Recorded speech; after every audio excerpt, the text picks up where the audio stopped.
English premier league ഫുട്ബോളിൽ ഇന്ന് Manchester derby. United മൈതാനമായ old ട്രഫോർഡിലാണ് സിറ്റിയും യുണൈറ്റഡും നേർക്കുനേർ എത്തുന്നത്. ആഴ്സണൽ, ചെൽസി, ലിവർപൂൾ, ടോട്ടനം ടീമുകളും ഇന്ന് കളത്തിലിറങ്ങും. സ്പാനിഷ് ലീഗിൽ റയൽ മാഡ്രിഡും ഇന്നിറങ്ങും.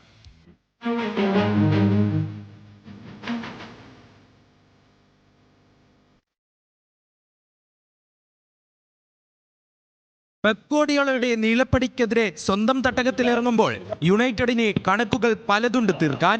2023 എതിരില്ലാത്ത 3 ഗോളുകൾക്കാണ് ഓൾഡ് ട്രഫോർഡിൽ യുണൈറ്റഡ് സിറ്റിയോട് അടിയറവ് പറഞ്ഞത്. അതിനുശേഷം നാളിതുവരെ സ്വന്തം കാണികൾക്ക് മുന്നിൽ സിറ്റിയെ വീഴ്ത്താൻ യുണൈറ്റഡിന് ആയിട്ടില്ല. ഇത്തിഹാദിൽ സിറ്റിയെ വീഴ്ത്തിയെങ്കിലും മാഞ്ചസ്റ്റർ ഡെർബിയിലെ അവസാന 5 മത്സരത്തിൽ 1-ൽ മാത്രമാണ് യുണൈറ്റഡിന് വിജയിക്കാൻ കഴിഞ്ഞത്. സ്വന്തം കാണികൾക്ക് മുന്നിൽ ജയത്തിൽ കുറഞ്ഞതൊന്നും യുണൈറ്റഡ് ലക്ഷ്യം വെക്കുന്നില്ല. അവസാന 3 മത്സരത്തിലും സമനില വഴങ്ങിയാണ് ഇരു ടീമുകളും ഇന്ന് നേർക്കുനേർ എത്തുന്നത്. കിരീട പോരാട്ടത്തിൽ ആഴ്സണലിനൊപ്പം എത്താൻ സിറ്റിക്ക് ജയം അനിവാര്യമാണ്. ഇരു ടീമുകളും ജീവൻ മരണ പോരാട്ടത്തിന് ഇറങ്ങുമ്പോൾ ഓൾഡ് ട്രഫോർഡിന്റെ പുൽമൈതാനത്തിന് തീ പിടിക്കുമെന്നുറപ്പ്.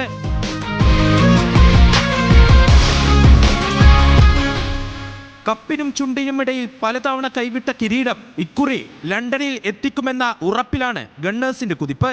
അവസാന മത്സരത്തിൽ ലിവർപൂളിനോട് സമനില വഴങ്ങിയ ഗണ്ണേഴ്സ് നോട്ടിംഗ്ഹാം ഫോറസ്റ്റിനെ വീഴ്ത്തി 1-ാം സ്ഥാനത്ത് തുടരാനാണ് ഇറങ്ങുന്നത്. വിജയവഴിയിൽ തിരിച്ചെത്താൻ ചെൽസി, ആസ്റ്റൺ വില്ല, ടോട്ടനം ടീമുകളും ഇന്നിറങ്ങും. ചെൽസിക്ക് ബ്രെൻഫോർഡും ടോട്ടനം വെസ്റ്റ് ഹാമിനെയും നേരിടും. ലിവർപൂളിനെ ബേൺലിയാണ് എതിരാളികൾ. ആഫ്രിക്കൻ നേഷൻസ് കപ്പിന് ശേഷം ലിവർപൂൾ നിരയിൽ സൂപ്പർ താരം മുഹമ്മദ് സല തിരിച്ചെത്തും. സ്പാനിഷ് ലീഗിൽ അൽവറോ അർബലോവയ്ക്ക് കീഴിൽ ആദ്യ ജയം തേടിയാണ് റയൽ മാഡ്രിഡ് കളത്തിലിറങ്ങുന്നത്. കോപ്പ ഡെൽ റേയിലെ അപ്രതീക്ഷിത തോൽവിയിൽ നിന്ന് കരകയറാനിറങ്ങുന്ന റയലിനെ ലെവന്റെയാണ് എതിരാളികൾ.